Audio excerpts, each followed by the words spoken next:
Hi everyone, कैसे हो आप सब। मैं हूं गौरव काबरा। एक बार फिर से आप सबका बहुत बहुत स्वागत है हमारे यूट्यूब चैनल पे। सीएफए लेवल 1 के फरवरी 2026 एग्जाम्स के रिजल्ट्स आ गए। वैसे ही थे जैसे एक्सपेक्ट किए थे हम लोगों ने। बट ऑब्वियसली हमेशा की तरह एक रिजल्ट एनालिसिस का इंतजार आप सभी करते हैं। एंड वो रिजल्ट एनालिसिस मैं लेकर के आ गया हूं आज। आज के इस रिजल्ट एनालिसिस में we will be talking about कि एग्जाम्स कैसे हो रहे हैं, क्या हो रहे हैं, what is the future of the CFA programme India के कॉन्टेक्स्ट में। अब क्या क्या बदलाव होने जा रहे हैं, आने वाले कुछ ही समय में ये बदलाव एप्लीकेबल हो जाएंगे आप सभी कैंडिडेट्स के लिए, तो उन सब चीजों के बारे में बात करेंगे। एंड ऑब्वियसली हमेशा की तरह हमारे जो पासिंग मंत्राज हैं, यानी किन किन चीजों का अगर आपने ख्याल रखा तो आपका एग्जामिनेशन निकलेगा, उसके बारे में भी बात करेंगे।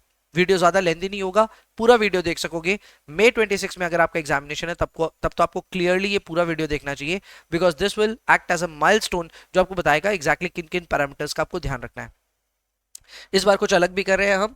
अगर आप ये मेरी पूरी एनालिसिस को, इस इंफोग्राफिक को डाउनलोड करना चाहते हैं तो नीचे मैंने अपने टेलीग्राम ग्रुप का लिंक दिया है। एंड उस टेलीग्राम ग्रुप में जाकर के आप ज्वाइन कर सकते हैं। And the same time you can download the infographic, जिससे आपको एक बेसिक आइडिया लग जाएगा कि एग्जाम एनालिसिस कैसा है। ठीक है, शुरुआत करते हैं। Let's start the discussions. सबसे पहले ऑब्वियसली फरवरी 26 का एग्जाम का हम लोग यहाँ पे एनालिसिस कर रहे हैं। टोटल कितने स्टूडेंट्स अपीयर किए sir? 24,000 students appeared for this examination.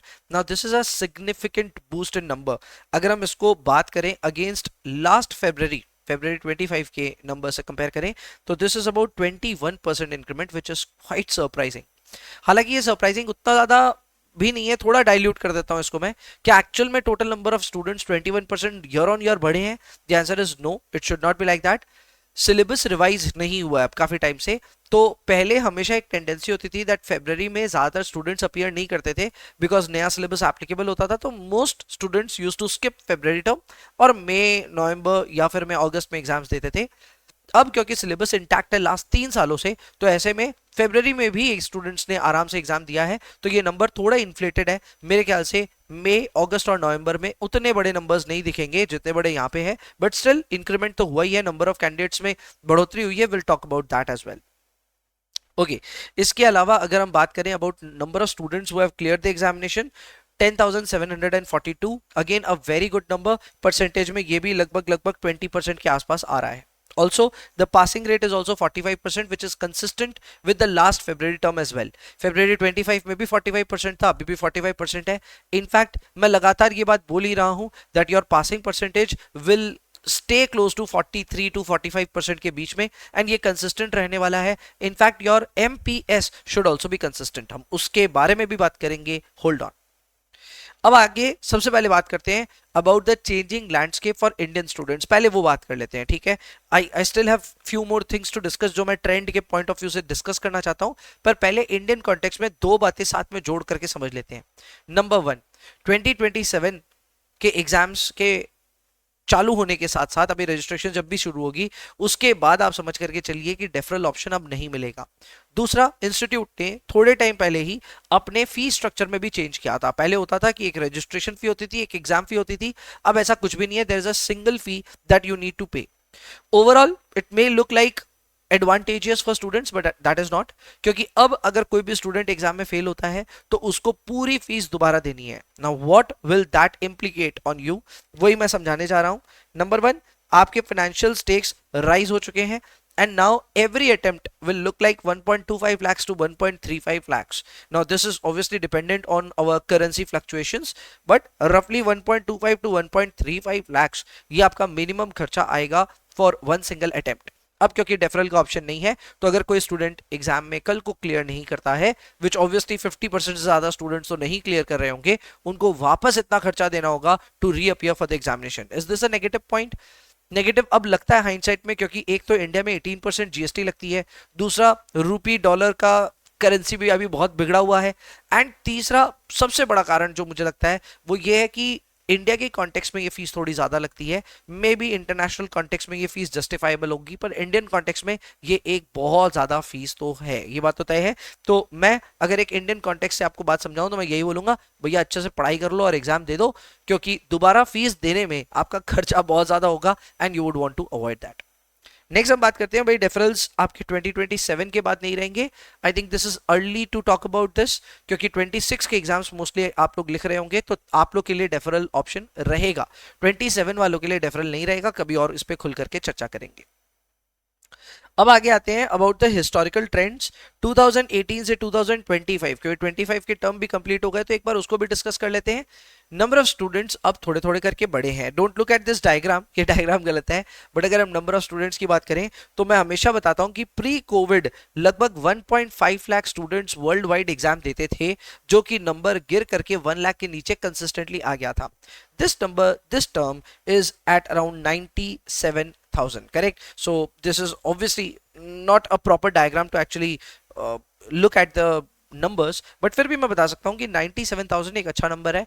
हो सकता है अगले साल तक यानी 26 के एंड होते तक चारों टर्म्स मिलाकर के 1 लाख से ज्यादा स्टूडेंट्स एग्जाम देने लग जाएं, which would be the highest. ये भी ऑलरेडी हाईएस्ट हो चुका है पोस्ट कोविड सिनेरियो में। यू कैन आर्ग्यू कि सर बीच में 21 में तो नंबर्स बढ़े थे, but that was a cumulative number of 2020 and 21। तो मुझे जो लगता है एक नॉर्मलाइज सिनेरियो में 2025 observed great increase in number, about 10-12% तो नंबर्स बढ़े थे, एंड 26 में भी ये कंटिन्यू होना चाहिए, and 1 lakh plus students world wide level 1 का एग्जाम शायद देंगे, ये मेरा अनुमान है। एंड उसमें से पास भी लगभग 45,000 के आसपास करने चाहिए लेवल 1 में world wide. So number 1, there is a growth rate, yes there is a growth rate, but still हम अपने प्री कोविड लेवल से अभी भी बहुत ज्यादा दूर हैं। मैं इस चीज के लिए जिम्मेवारी हमेशा लेके बताया हूं कि फीस बहुत ज्यादा बढ़ गई, एंड फीस बढ़ने की वजह से ओवरऑल आपके यहाँ पे एक ड्रॉप देखने को मिला। दूसरा, चाइना में सीएफए बहुत ज्यादा स्टूडेंट्स नहीं कर रहे हैं जो पहले बहुत ज्यादा करते थे, तो वो भी एक बहुत बड़ा इंपैक्ट रहा।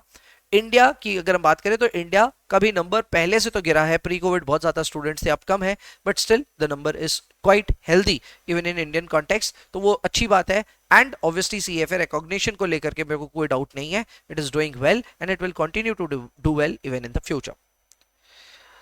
अब बात करते हैं अबाउट द पासिंग परसेंटेजेस। इस पे अगेन कोई नई बात नहीं है, अगर आपने मेरे पहले के रिजल्ट एनालिसिस देखे तो you already know that the MPS should float between 69% to 70%। Now इस बार भी मैंने प्रॉपर चेक किया है रिजल्ट पे, एक स्टूडेंट का जिसका स्कोर 1605 आया है यानी जस्ट पास्ड है, उसका मैंने परसेंटेज स्कोर निकाला एंड इट वाज 70% एग्जैक्ट। तो 70% या 69% के बीच में कहीं पे आपका एमपीएस रह रहा है। I am firmly of the believe कि 69% इज द एमपीएस, बट एक बार 70 मान करके चलते हैं। एंड अगर हम बात करते हैं about total number of questions that you need to correctly mark in the examination, that should float between 124 to 126। Now this is again based on lots of assumptions. अब वो अजम्पशंस कभी आपको सुनने होंगे, मैं डिटेल में समझाऊंगा, तो this is what I believe. ये इंस्टीट्यूट की तरफ से कोई फैक्ट नहीं है, मेरा ओपिनियन है, प्लीज इसको डिस्टिंग्विश करके ही समझिएगा। अगर हम बात करें about what is the passing mantra, अगर आपको एग्जामिनेशन पास करना है तो आपके लिए पासिंग मंत्रा क्या होगा, बहुत सिंपल है। सीएफए इंस्टीट्यूट का जो खुद का इकोसिस्टम है उसमें रफली they give you about 1300 to 1500 questions to solve, उसमें आपका 75% या उससे ऊपर आना चाहिए। अगर आपका 75% या उससे ऊपर आ रहा है then you are in the good zone. अगर आप 70 टू 75 है तो आप ग्रे एरिया में हैं। सो 70 से 75 के बीच में अगर आप झूल रहे हैं, थोड़ी मेहनत कीजिए, 75 को क्रॉस करने की चेष्टा कीजिए, that will give you a little edge over others. Anybody getting lesser than 70% at home has literally very less chances of clearing the examination in the real scenario, क्योंकि रियल सिनेरियो में आप 70 से नीचे घिसक सकते हो, एंड 70 के नीचे घिसकना obviously dangerous हो सकता है। मैं यहाँ पे आपको पर्सनली जानता नहीं हूँ, तो मैं आपके ऊपर कोई टिप्पणी नहीं कर रहा, पर मैं एक जनरलाइज्ड वे में बता रहा हूँ। 75% और more if you are scoring at home, you have a greater chance of clearing the examination, and if you are scoring less than 70% at home, then you have lesser chances of clearing the examination. ये data मुझे पता आपको फर्क पड़ता है, खराब लग सकता है कई लोग, कई स्टूडेंट्स को, बट आपको फर्क पड़ता है, इसलिए मैं हमेशा बहुत ही ज्यादा ओपन माइंडेड होकर के बताता हूं ये data, because this will help you develop confidence for your examination. अच्छा, कई स्टूडेंट्स ये बोलते हैं सर जो सीएफए इंस्टीट्यूट के खुद के मॉक्स हैं उनमें हमारा क्या स्कोर ठीक रहेगा, तो उसमें मैं कहता हूं 60 to 65% is also good. Institute के मॉक्स कभी कभी चैलेंजिंग डिजाइन रहते हैं, तो ऐसे में अगर आप उसमें एवरेज स्कोर भी कर देते हैं तो चलता है। 60 to 65 is also good, less than 60 थोड़ा सा डेंजरस हो सकता है, but 60 to 65 is acceptable. Now this is to be distinguished कि मैंने इकोसिस्टम में आपको 75% और मोर बोला है, मैंने सीएफए मॉक्स में नहीं बोला। सीएफए मॉक्स बहुत ज्यादा चैलेंजिंग होते हैं एट टाइम्स, तो वहां पे 65 पे आएगा तो चलेगा, ठीक है। अब बात करते हैं सर आपके मई 26 के अगर एग्जाम है आपका मई 26 में, तो आपको किन किन बातों पे ध्यान देना है। नंबर 1, सिलेबस जल्दी कंप्लीट कीजिए। करेक्ट, कोर करिकुलम को जल्दी से जल्दी कंप्लीट कीजिए। When I talk of core curriculum here, I am not asking you to complete entire core curriculum, सब कुछ नहीं पढ़ना है, पर कोर करिकुलम की जितने भी प्रैक्टिस वगैरह है, जो एमसीक्यूज है, वो सब अच्छे से कर लीजिए। एंड आप अगर स्क्वेजर फॉलो कर रहे हैं तो बिंदास कर सकते हैं, स्क्वेजर फॉलो करने में कोई प्रॉब्लम नहीं है। मेरे नोट्स फॉलो कर सकते हैं तो कर सकते हैं। आपको कोर करिकुलम पढ़ने की दरकार नहीं है एक्सेप्ट फॉर एथिक्स। एथिक्स के ऊपर मैं हमेशा एडवाइस करता हूं इंस्टीट्यूट के करिकुलम को पढ़ना है।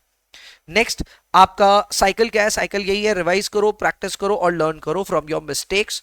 सो बहुत सिंपल सी एक्सरसाइज है, रिवीजन हल्का कीजिए, रिवीजन करने के साथ साथ बहुत ज्यादा प्रैक्टिस कीजिए। प्रैक्टिस में जो गलती होती है उससे अपनी गलतियों को सीखिए, लर्निंग आउटकम में जाकर के अपनी अंडरस्टैंडिंग को रिवाइज कीजिए, बेटर कीजिए। एंड फाइनली, फेलिंग मंत्रास को आप अवॉइड कीजिए। फेलिंग मंत्रास में मैंने लार्जली यही चीज बोला है कि if you have scheduled your examination but you are not prepared for the examination, that is a suicidal attempt, मत कीजिए ऐसा।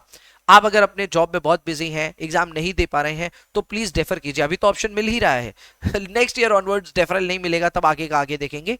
बट अभी अगर डेफरल का आपके पास सिनेरियो है, आप तैयारी अच्छी नहीं हुई है, प्रैक्टिस अच्छी नहीं हुई है, स्कोर अच्छा नहीं आ रहा है और आपका जॉब आपकी जान ले रहा है, तो मैं यही कहूंगा डेफर करना is a better choice. Suicidal attempt लेने से तो बहुत बेटर है। दूसरा, अच्छा, उसमें इंस्टीट्यूट का अलग एक डायमेंशन है। इंस्टीट्यूट कहता है कि जो लोग डेफर करते हैं वो अच्छा स्कोर नहीं करते even in the subsequent attempt. That again I think is a average number, आप हो सकता है उसमें बेहतर करें, तो ये आपका कॉल हो सकता है। बट मैं यही कहूंगा, if you are still prioritising your current job over the examination preparation, then I think May 26 examination is not for you. आपको पढ़ाई करनी चाहिए, इस पॉइंट पे प्रायोरिटी आपको देनी चाहिए अपने एग्जामिनेशन को लेकर के। And if you are rushing to give the examination, तैयारी है नहीं और मेहनत करी नहीं है और बस एग्जाम देना है, तो उस केस में भी मुझे लगता है कि आप ग्रे एरिया में चले जाओगे। एंड ग्रे एरिया में जाने से थोड़ा सा तो रिस्क रहेगा ऑफ फेलिंग द एग्जामिनेशन।